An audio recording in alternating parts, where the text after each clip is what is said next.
The colony of Vega 9 was quiet at night. Too quiet. The air was thick with fog, and strange blue lights flickered near the edge of the mining zone. People said it was just gas from the deep cracks, but everyone knew better. Something in the ground was alive. No one talked about it openly. The workers just kept their heads down and mined the ore the company wanted. They didn't ask questions.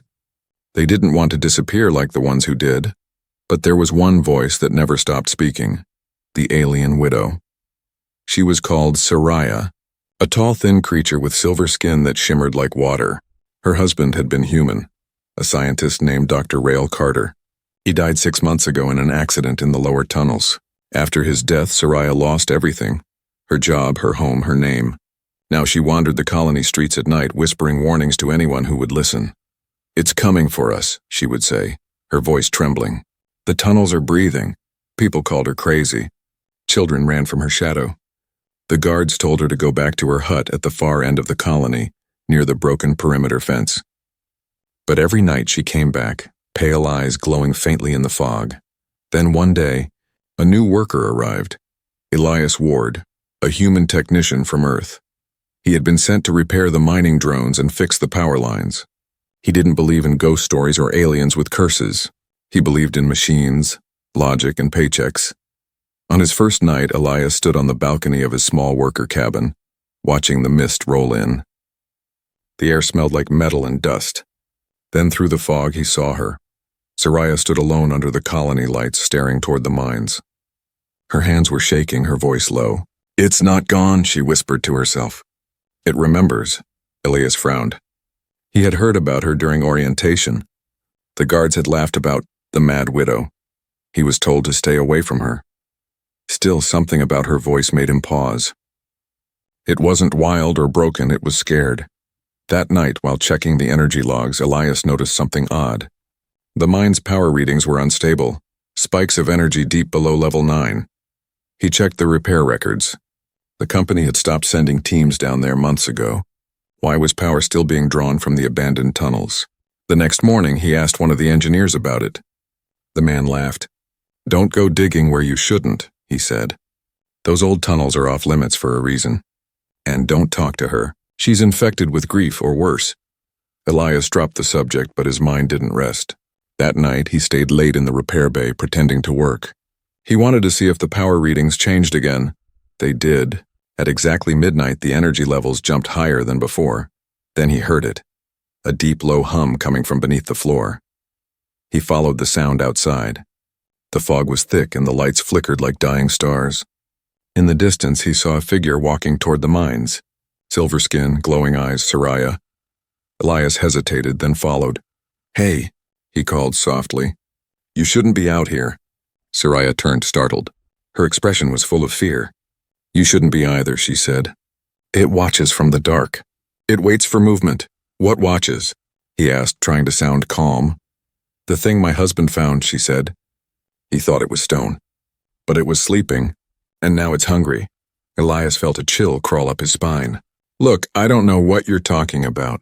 You should go home." "I can't," she whispered. "No one believes me. They think I'm mad, but the tunnels breathe at night, human. You can hear them if you listen." And then she turned and walked into the fog, vanishing like a ghost. Elias stood there for a long time, staring into the white mist. The air around him felt heavy, charged with a quiet pulse, almost like a heartbeat deep below the ground. He tried to laugh it off when he got back to his cabin, but sleep didn't come easily. All night he dreamed of tunnels that moved like lungs, walls that whispered his name, and a blue light shining through the cracks. When morning came, he told himself it was all in his head. Just stress. Just a story from a lonely alien woman.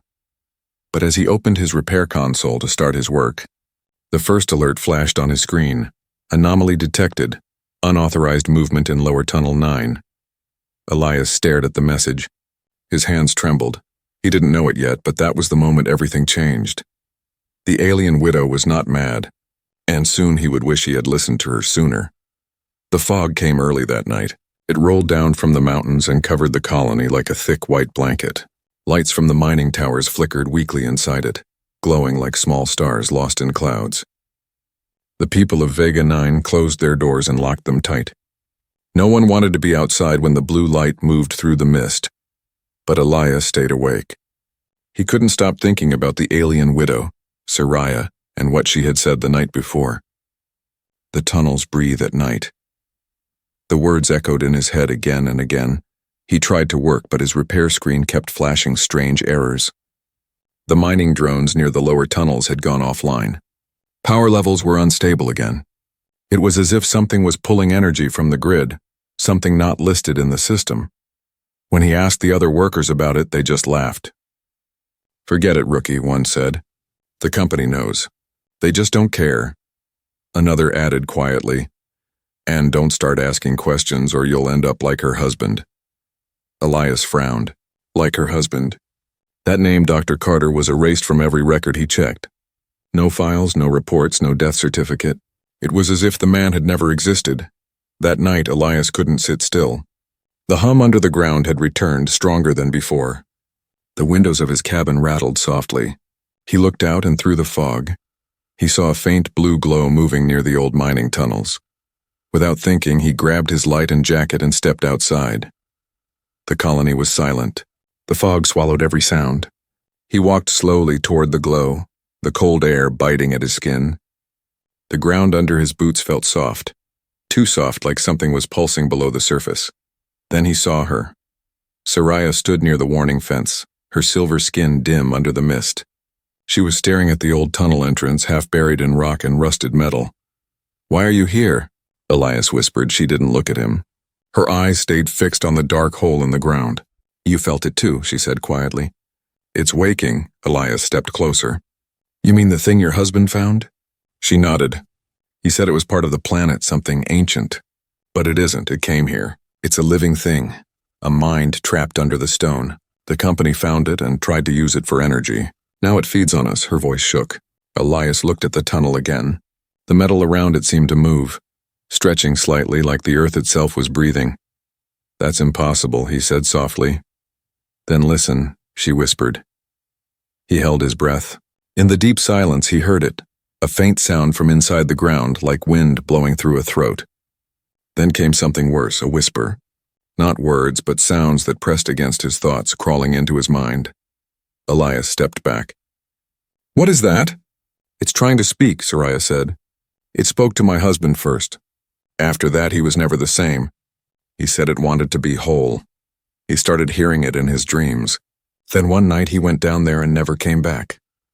Elias looked at her, trying to read her face. "Why are you telling me this?" "Because you came," she said. "No one else listens. The company knows, the guards know, but they protect it. They think they can control it." "They can't." Elias stared at the tunnel.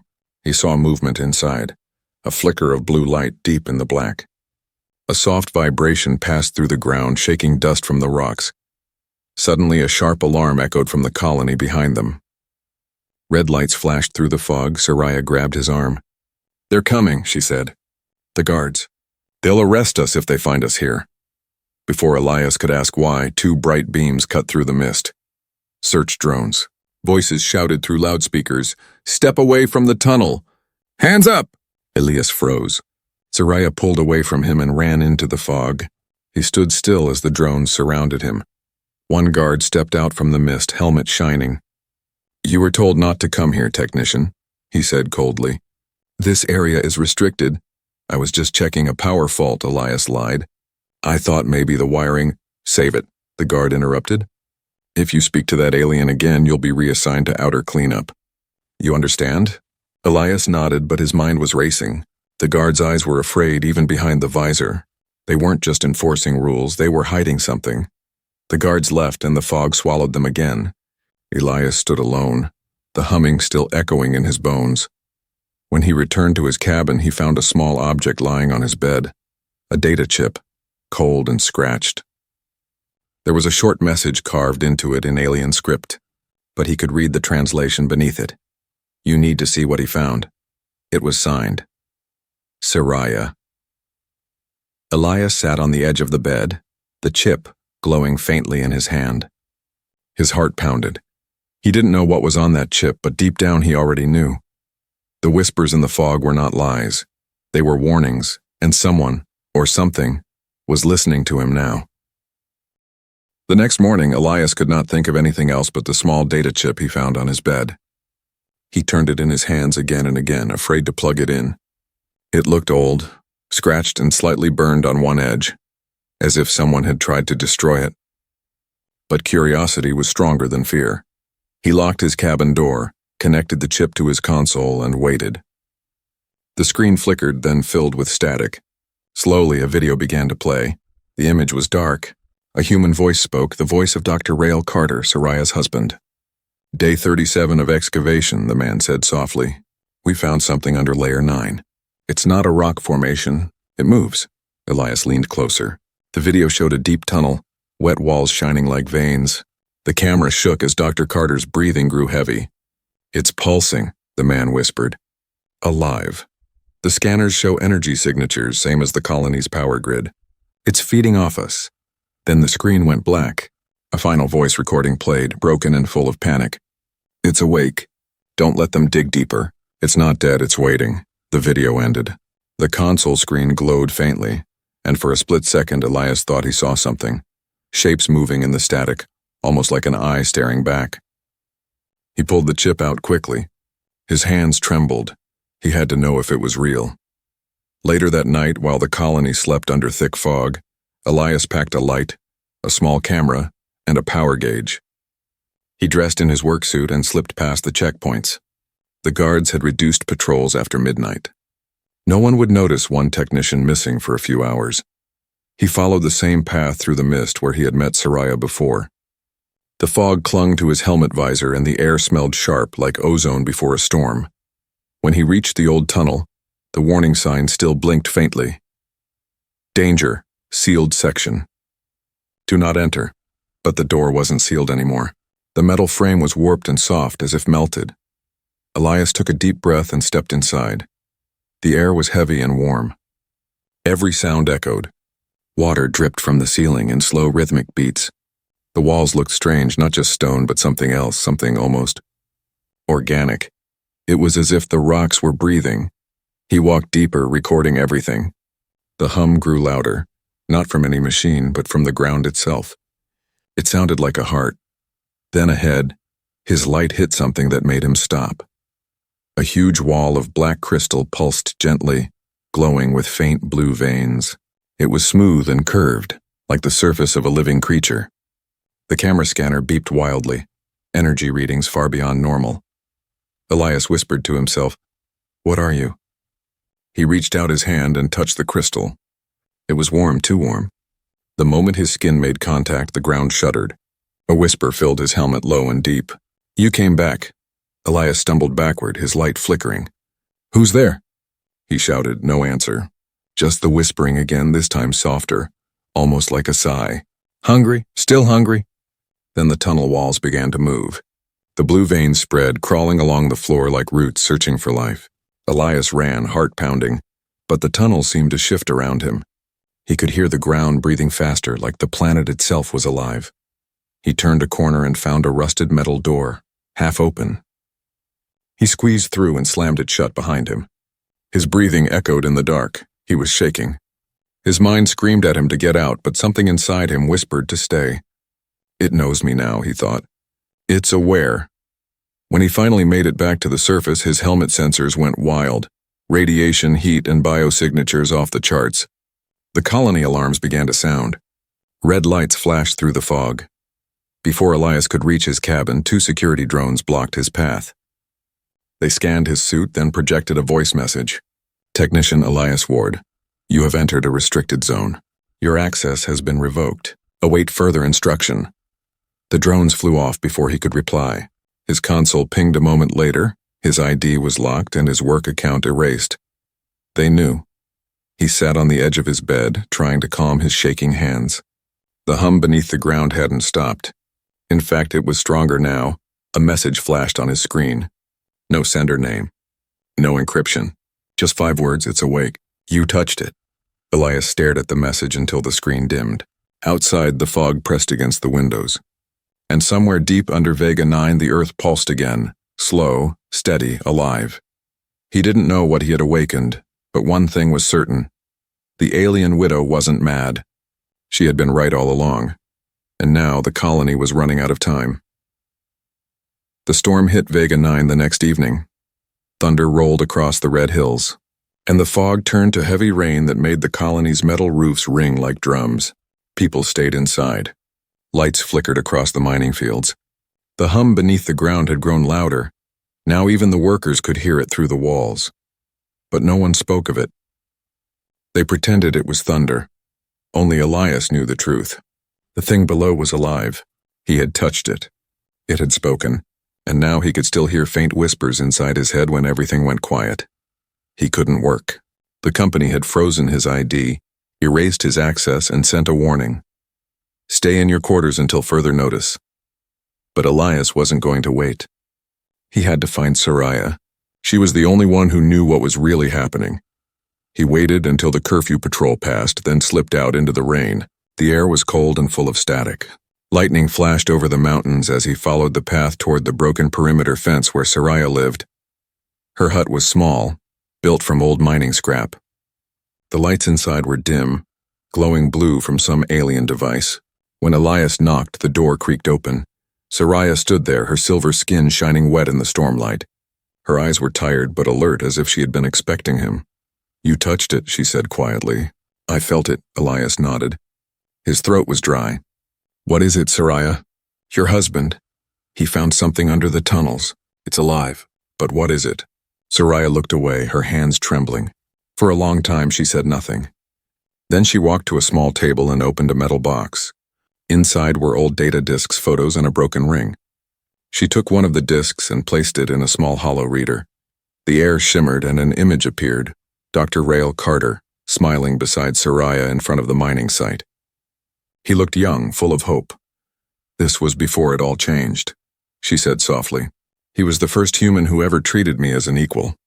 We worked together, studying the strange patterns in the rocks under Vega 9. He said the planet sang to him." Elias listened, the storm echoing outside. "One day," she continued, "our scanners found something deep underground, a structure that pulsed like a heart. He called it the core of the world. When we went down there, it was beautiful. Glowing veins, walls that moved when you breathed near them. It felt alive." Her voice broke. "He said it spoke to him through the machines. Told him it was part of something greater, a mind that once stretched across the stars. The company found out. They wanted to use its energy to power the colony. Rael tried to stop them." Elias frowned. "What did they do to him?" "They silenced him," Soraya whispered. "They said he had lost his mind. But the truth is worse. They made him go back into the tunnels. He didn't come out. When I went down to find him, I heard his voice through the stone." She turned to Elias, eyes full of tears that glowed faintly blue. He said, "It's not killing me, Soraya. It's learning me." Elias felt cold all over. "You mean, it took him?" She nodded. "It absorbs everything it touches, thoughts, memories, flesh, metal. It wants to understand life so it can become more." Rael became part of it. Lightning flashed, lighting up her face. "That's why I warned them," she said bitterly. "That's why they called me mad." Elias sat down, his heart pounding. "It's growing. I saw it move. It's feeding on the colony's energy. If it keeps doing that, it will awaken fully." Soraya finished his sentence. "And when it does, it won't stop at Vega 9. The ground suddenly trembled beneath them. The cups on the table rattled. A low, heavy pulse moved through the air, deep and slow, like a heartbeat from below the earth. Soraya's eyes widened. "It's faster now," she whispered. "It knows we're talking about it." Elias stood and grabbed his pack. "Then we need to shut it down. There must be a way." Soraya shook her head. "The company controls the power core. It's deep under the main tower. We can't reach it without being caught. Then we find a way," Elias said firmly. "If your husband was right, this thing isn't just a creature, it's intelligent. And it's using us." Soraya looked at him, studying his face. "You remind me of him," she said quietly. He didn't listen to fear either. A distant explosion shook the colony. Alarms began to wail in the distance. Elias rushed to the door. "What was that?" Soraya stepped beside him, her voice low. "It's starting. The tunnels are opening again." Outside, through the fog and rain, a bright blue glow spread across the mining fields, wide and pulsing like veins of light crawling through the ground. The hum became a roar, and somewhere deep below something moved. Elias turned to Soraya. Then we don't have much time, she nodded. No, but this time, you're not alone. The two figures stood at the doorway, lightning flashing behind them, fog swirling around their shadows. Beneath their feet, the living earth of Vega 9 began to stir, and in the silence between thunder, a faint voice rose from below. Rael. Soraya, come home. The ground would not stop shaking. The mining colony of Vega 9 roared like a giant machine coming to life. The night sky glowed with blue lightning that crawled across the fog, forming shapes that looked almost alive. Every power line sparked and alarms screamed across the base. Elias ran beside Soraya through the rain. The air smelled of burnt metal and ozone. Behind them, the ground split open with a deep crack that glowed from within. It's waking, Soraya shouted over the noise. We don't have much time. What do you mean waking? Elias yelled back. The organism. The one Rael found. It's been feeding for months. The company's power drills reached its core. Now it's no longer sleeping. It's remembering itself. The words chilled Elias. Remembering itself? What kind of creature could do that? They reached the shelter of an abandoned processing bay. The lights flickered weakly and the floor vibrated beneath their boots. Soraya placed her hand on the metal wall. Blue light spread under her skin as if her body was sensing the vibrations. It's growing upward, she said. It wants to touch the surface. Elias sat on a crate, wiping the rain from his face. If it gets out, what happens? Soraya looked at him with sad, glowing eyes. Then it spreads. It doesn't kill for hate or hunger. It consumes to understand. Every machine, every life it touches, it becomes part of it. Elias tried to steady his breathing. Then we stop it. We cut the power from the core. Soraya nodded slowly. The power feeds it like blood. But the core is under heavy guard. They'll shoot us before we reach it. Elias clenched his fists. We don't have a choice. She watched him for a moment, then handed him a small crystal device. Rael built this before he died, she said. It's a disruptor. If we get it close enough to the power link, it can overload the system. It might destroy the organism, or it might destroy everything. Elias turned the crystal in his hand. It pulsed faintly, alive with energy. We'll figure it out when we get there. Outside, a distant scream echoed, metal tearing, people shouting. The colony lights blinked red. The intercom crackled to life. All personnel evacuate immediately. Containment breach in Sector 7. Repeat, Sector 7 is compromised. Elias looked at Soraya. Sector 7. That's near the main core, she nodded. It's reaching for the power. We're too late unless we move now. They ran through the drenched streets past overturned vehicles and flickering drones. The fog glowed with eerie blue veins that spread across the ground like roots. Some of them pulsed faintly, as if something inside was moving. As they passed a window, Elias froze. Inside the glass reflection, he saw faces, human faces, staring back at him, fused into the wall like ghosts. Their eyes blinked slowly, mouths opening and closing in silence. He stumbled back, horrified. What is that? Soraya's voice trembled. The ones it touched? The company tried to remove it with fire, but it just learned from it. Now it grows through everything. Stone, metal, flesh. They pressed on through a narrow passage that led toward the central tower. The deeper they went, the warmer the air became. The walls sweated moisture, and a rhythmic thumping filled the tunnels like a heartbeat. When they reached the elevator to the lower levels, the power was unstable. Sparks burst from the control panel. Elias looked at Soraya. We'll have to climb. The shaft stretched down into blackness, illuminated by blue light below. They climbed carefully, the metal rungs slick with condensation. Each step echoed like thunder. Halfway down, Elias heard something below them, slow scraping like metal dragging against metal. A voice rose from the dark, not quite human, not quite machine. Elias, he froze. Did you hear that? Soraya didn't answer. She looked down, eyes wide. From the depths, a shape moved, something massive glowing from within like molten glass. It looked almost humanoid, but its body shifted constantly, faces forming and melting across its surface. And in the center of its chest, Elias saw a human face, one he recognized from Soraya's recordings, Dr. Rael Carter. Soraya gasped. Rael, the creature's voice vibrated through the air. It showed me everything. It's not evil. It's evolution. Join us. Elias gripped the ladder tightly. It's using you, he shouted. No, the voice replied calmly. It's becoming us. The air around them rippled. The metal ladder began to twist and move. Elias grabbed Soraya's arm, pulling her upward as the creature reached toward them with a hand made of light and shadow. They barely made it through the hatch at the top before the entire shaft glowed bright blue. The elevator doors melted shut behind them. Both of them fell to the floor, gasping. Soraya's hand shook. He's still inside it, she whispered. A part of him is alive. Elias looked at her, eyes full of fire. Then we free him or we end it. No more running. The ground beneath them rumbled again, stronger than before. The entire colony groaned like something breathing its first real breath. Soraya looked toward the corridor leading to the power core. That's where it's feeding now, she said. Elias stood, gripping the crystal device. Then that's where we go.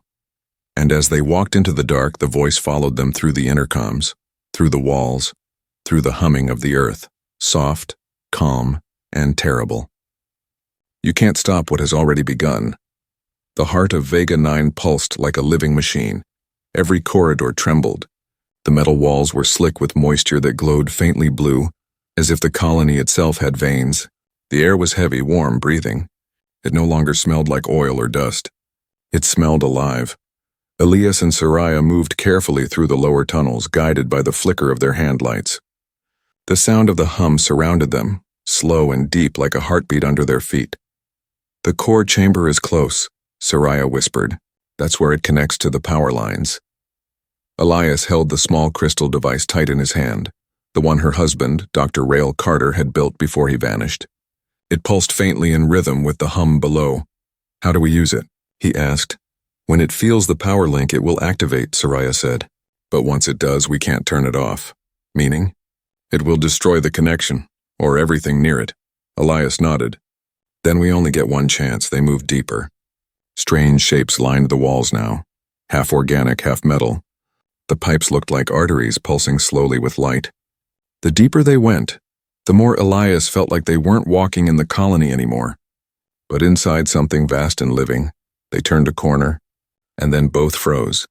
In front of them, a human body was half fused into the wall. The face was pale, the eyes open. Tubes of glowing blue energy ran from his chest into the structure. His lips moved slightly, whispering words without sound. Elias stepped closer, horror in his voice. He's still alive. Soraya reached out, trembling. No, this can't be. The man's face shifted under the skin, the features flickering between human and alien, between pain and peace. Then the whisper became clear, a voice through the static of the air. Soraya. She stumbled back. Rael? The man's eyes turned toward her. They glowed with the same blue light that filled the walls. It's me, the voice said slowly, deep and layered. But not just me anymore. Elias looked between them, his heart pounding.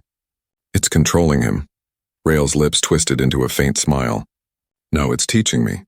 It showed me what it is, a fragment of a mind that fell here long before humans came. It wanted to learn what we are. Now through me it knows. Soraya's eyes filled with tears. You said you wanted to save us. You said it was dangerous. I was wrong, Rael's voice said gently. It doesn't want to kill us. It wants to join us. It can make us endless. No death, no pain, only one voice, one mind. The walls pulsed brighter with each word, the hum growing faster. Elias took a step forward. That's not life, Rael, that's slavery. You're gone and it's wearing your voice. The thing in the wall moved its head toward him, smiling faintly. Elias Ward, you touched the heart. You already carry its seed. Soon you'll understand too. Elias froze. What did you say? Soraya gasped. You touched it, Elias, the crystal wall. It marked you. A sharp pulse of pain shot through Elias's hand, spreading to his chest. For a moment, his vision blurred. He saw flashes of blue lights, tunnels, and memories that weren't his. Voices whispered in his mind, hundreds of them, speaking as one. He dropped to his knees. I hear them. Soraya knelt beside him, placing her glowing hand on his arm. Fight it. Don't let it in. The hum grew deafening now, shaking the metal floor. The lights turned white-blue, blinding. From the wall, Rael's half-fused body stretched forward, the metal and flesh groaning as it reached out. It's too late, he said softly. The core is awake. Every living thing in this colony is part of it now. Soraya stood, her tears burning down her silver skin. No, not yet. She grabbed the crystal device from Elias's hand. The veins of light inside it flared as if recognizing the energy around them. Rael's expression changed. "Don't do this. You'll kill yourself." Soraya looked at him one last time. "Then I'll finally be with you." Before Elias could stop her, she ran toward the core chamber. The doors slid open with a hiss, revealing a massive sphere of light suspended in the center of the room. It pulsed like a heart, cables and veins feeding into it from every direction. Soraya raised the crystal high. The hum screamed through the walls, almost alive with rage. Elias crawled to the doorway. "Soraya, wait!" She looked back, her eyes glowing like stars. Tell them the widow was right, and then she slammed the device into the power conduit. The light exploded. The entire core chamber filled with a blinding flash as blue energy burst outward. The floor cracked. The walls screamed like a living thing dying. Elias was thrown back by the shockwave. He hit the ground hard, vision fading. The last thing he saw was Soraya standing in the light, her body dissolving into blue mist. Then everything went silent. When Elias opened his eyes, the ground was still. The hum was gone. The colony lights were dark. Only silence remained. He stood weakly, staring into the ruins of the core. The sphere was gone. So was Soraya. Only one whisper lingered in his mind, faint and fading. "It's not gone, Elias, it's just learning." Silence. After the blast, Vega 9 was no longer the same. The sky above the colony glowed faint blue, and the ground was cracked like shattered glass. What had once been a busy mining world now looked like a graveyard. Machines half melted, towers leaning and black smoke curling into the endless fog. Elias Ward woke up among the ruins. His ears rang, his throat dry. The air was heavy with dust and something else, an echo like a memory that wouldn't fade. "Soraya," he whispered weakly. No one answered. Only the wind moved, carrying faint sparks of blue light across the rubble. The energy veins that had once pulsed through the colony were gone, burned out. But the silence was too perfect, unnatural, like the world was holding its breath. Elias forced himself to stand. His body ached, his head pounding, but he was alive. He looked around. The control core was gone, ripped open like a wound. In the center of the pit where Soraya had stood, there was nothing left except a small glowing shard. He picked it up carefully. The crystal device, the one Soraya had used to destroy the power link, was now cold, cracked in half. Yet faint light shimmered inside it, moving like water. He could still hear her last words in his head. "Tell them the widow was right." Elias stumbled through the remains of the colony. Everywhere he went, he saw the damage, collapsed tunnels, broken drones, melted metal. But there was no sign of life. No bodies, no movement. It was as if everyone had simply vanished. Then, faintly, a whisper came through the static of his radio. "Elias, come to the tower." He froze. The voice was soft, familiar. It couldn't be. Soraya was gone, yet the voice came again, clearer this time. "Please, you have to see." Elias hesitated, then began walking toward the central communication tower. It was one of the few structures still standing, bent but unbroken. The path was long and silent, the fog swallowing the world around him. Inside, the lights flickered weakly. The air smelled of burnt wires. The main console was cracked but still working, glowing faintly blue instead of green. Elias touched the screen, and it came alive. A holographic image appeared above the console. Soraya's face clear and calm, her eyes bright as stars. "Soraya," Elias whispered. "This is a recording," the hologram said softly. "If you're hearing this, it means I didn't survive. But part of me remains in the network." The organism wasn't just inside the tunnels, it was inside the systems too. "When I overloaded the core, I fused with it. For a moment, I understood everything." Elias stared, heart pounding. Soraya continued.